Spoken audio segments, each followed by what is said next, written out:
Seek to reflect the image of Jesus. July 27th. Whoever says, I abide in him, ought to walk just as he walked. 1 John chapter 2, verse 6.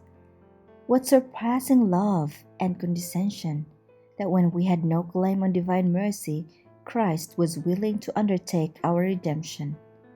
But our great physician requires of every soul unquestioning obedience. We are never to prescribe for our own case.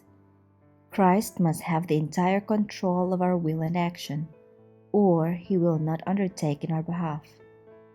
Many are not sensible of their condition and their danger, and there is much in the nature of the Christian religion that is averse to every worldly feeling and principle, and opposed to the pride of the human heart. We may flatter ourselves, as did Nicodemus, that our lives and our moral character have been correct, and think that we need not humble our heart before God like the common sinner, but we must be content to enter into life in the very same way as the chief of sinners. Self must die. We must not trust to our own righteousness, but depend on the righteousness of Christ. He is our strength and our hope. Genuine faith is followed by love.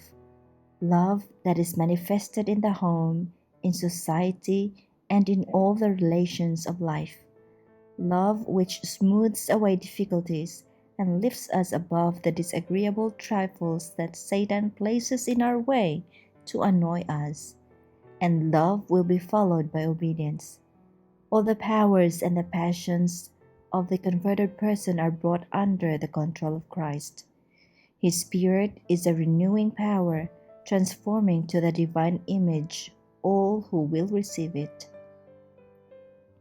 To become a disciple of Christ is to deny self and follow Jesus through evil as well as through good report. It is to close the door to pride, envy, doubt, and other sins, and thus shut out strife, hatred, and every evil work. It is to welcome into our hearts Jesus, the meek and lowly one, who is seeking admittance as our guest. Jesus is a pattern for humanity, complete, perfect.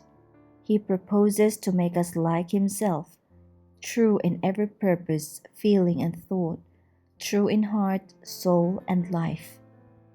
The man or woman who cherishes the most of the love of Christ in the soul, who reflects the image of Christ most perfectly, is, in the sight of God, the truest, most noble, and most honorable person.